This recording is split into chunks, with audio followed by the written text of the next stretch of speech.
अब भारतीयों को तेल की किल्लत से परेशान नहीं होना पड़ेगा। भारत ने इसका समाधान ढूंढ निकाला है। दरअसल जल्द ही भारत में 15,000 करोड़ रुपए की लागत से इमरजेंसी ऑयल रिजर्व बनने वाला है। अब सवाल है कि क्या है स्ट्रेटेजी पेट्रोलियम रिजर्व, भारत में इसकी संख्या फिलहाल कितनी है और तेल संकट के समय देश का सुरक्षा कवच यह कैसे बनता है। इस वीडियो में हम विस्तार से जानेंगे सिलसिलेवार ढंग से। नमस्कार, हमारा नाम है शारतन और आप देख रहे हैं एयर नाउ। दरअसल अमेरिका ईरान युद्ध के दौरान भारत में पेट्रोल डीजल क्राइसिस के बाद केंद्र सरकार ने नया इमरजेंसी ऑयल रिजर्व बनाने का फैसला लिया है। यह reserve oil and natural gas corporation यानी ओएनजीसी बनाएगी।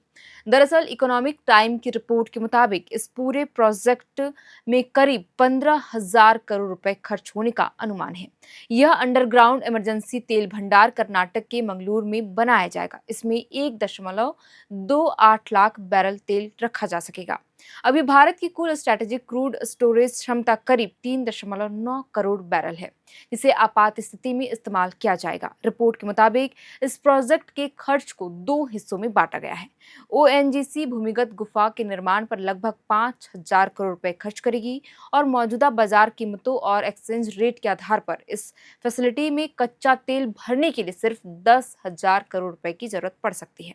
फिलहाल यह स्पष्ट नहीं है कि ओएनजीसी इस बड़े निवेश की वसूली कैसे करेगी।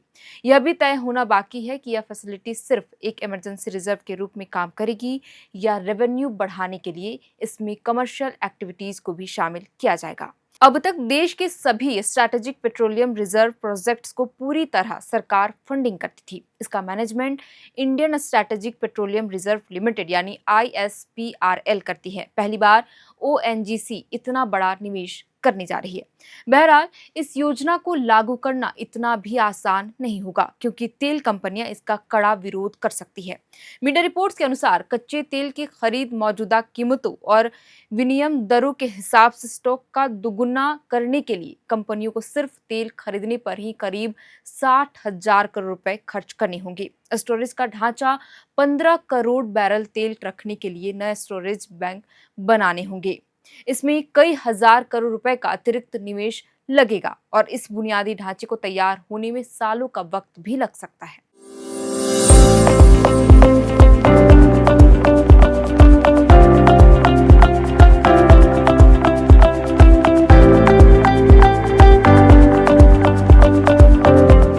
रिपोर्ट के मुताबिक जानकारों का कहना है कि अगर यह नीति लागू होती है तो रिफाइनर्स सरकार से कुछ ढील मांग सकते हैं।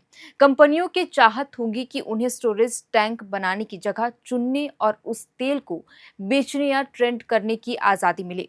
विशेषज्ञों के अनुसार सरकार को सिंगापुर की तरह बंदरगाहों के पास स्टोरेज बनाने को बढ़ावा देना चाहिए, ताकि जरूरत पड़ने पर इस स्टॉक को अंतर्राष्ट्रीय बाजार में आसानी से ट्रेड किया जा सके। बड़े स्टॉक की वजह से ही चीन को हाल ही में कीमतें बढ़ाने पर अपने तेल आयात में भारी कटौती करने की सहूलियत मिली थी। आपको बता दें कि भारत रोजाना करीब 50 लाख बैरल तेल खपत करता है, इसीलिए यह ऑयल रिजर्व देश की जरूरतें लगभग 8 से 10 दिन तक पूरी कर सकता है।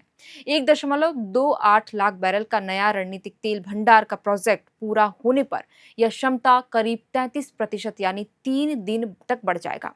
फिर देश में युद्ध या ऑयल क्राइसिस में करीब 11 दिन का तेल रिजर्व होगा। पेट्रोलियम रिजर्व मतलब क्रूड ऑयल या पेट्रोल डीजल का स्टॉक, जिसे कोई देश भविष्य की आपूर्ति के लिए संभाल कर रखता है। पहले से 2 तरह के पेट्रोलियम रिजर्व है भारत में। पहला स्ट्रैटेजिक रिजर्व, दूसरा कमर्शियल रिजर्व। इसे पेट्रोलियम की तिजोरी की तरह समझिए। इसे सरकार इमरजेंसी के लिए रखती है। इसका इस्तेमाल आम दिनों में नहीं होता है, बल्कि युद्ध, तेल संकट या सप्लाई रोकने पर ही इसका इस्तेमाल किया जाता है। मंगलुरु, पादुर और विशाखापत्तनम में भारत के 3 स्ट्रैटेजिक पेट्रोलियम रिजर्व है।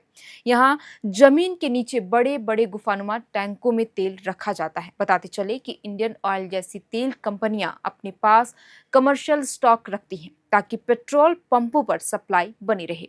ये रोजमर्रा की जरूरतों के लिए होते हैं। ये अधिकतर जमीन के ऊपर बड़े टैंकों पर रखा जाता है।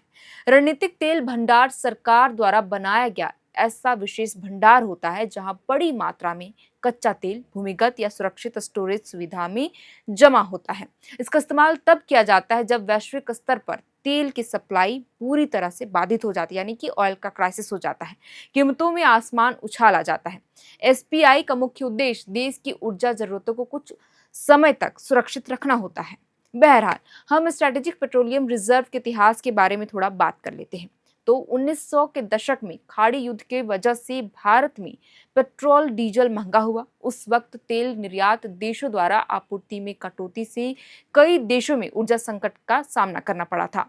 इसके बाद ही कई देशों ने आपातकालीन तेल भंडार बनाना शुरू किया ताकि भविष्य में ऐसे संकटों से निपटा जा सके। और 1998 में अटल बिहारी वाजपेयी की सरकार ने स्ट्रेटेजिक रिजर्व बनाने का प्लान रखा। पहले फेज के तहत देश में 53.3 लाख टन क्षमता के 3 स्ट्रेटेजिक रिजर्व बनाए गए। फिलहाल ओडिशा के चांडीखोल में एक और स्ट्रेटेजिक रिजर्व पर काम चल रहा है। साल 2005 की कीमतों के लिहाज से प्रोजेक्ट की लागत 2,837 करोड़ रुपए आंकी गई है। बता दें कि अमेरिका की एनर्जी इंफॉर्मेशन एडमिनिस्ट्रेशन के आंकड़ों के मुताबिक रणनीतिक तेल यानी कि स्ट्रैटेजिक तेल भंडार के मामले में भारत दुनिया के बाकी बड़े देशों से बेहद पीछे है। साल 2025 के अंत तक के आंकड़े बताते हैं कि चीन 1,397 million barrel, America 413 million barrel, Japan 263 million barrel, दक्षिण कोरिया 79 मिलियन बैरल और भारत में महज 21 मिलियन बैरल है।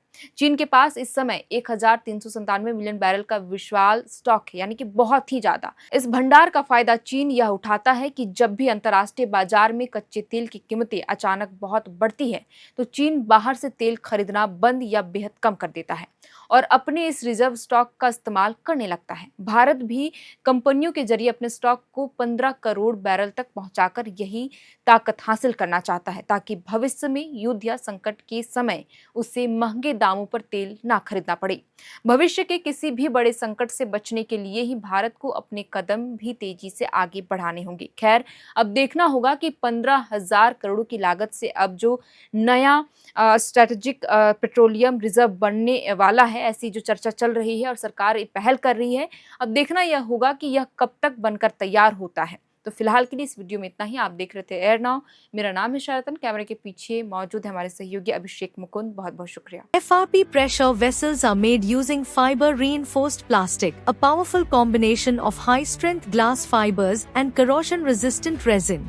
At Duraplast, we manufacture these vessels using advanced filament winding technology. Layer by layer, resin coated glass fibers are precisely wound over a rotating mold, creating a structure that is lightweight, high strength, and built to handle pressure. The result? Superior corrosion resistance, longer lifespan, lower maintenance costs for industries that demand performance without compromise. For customized FRP pressure vessel solutions,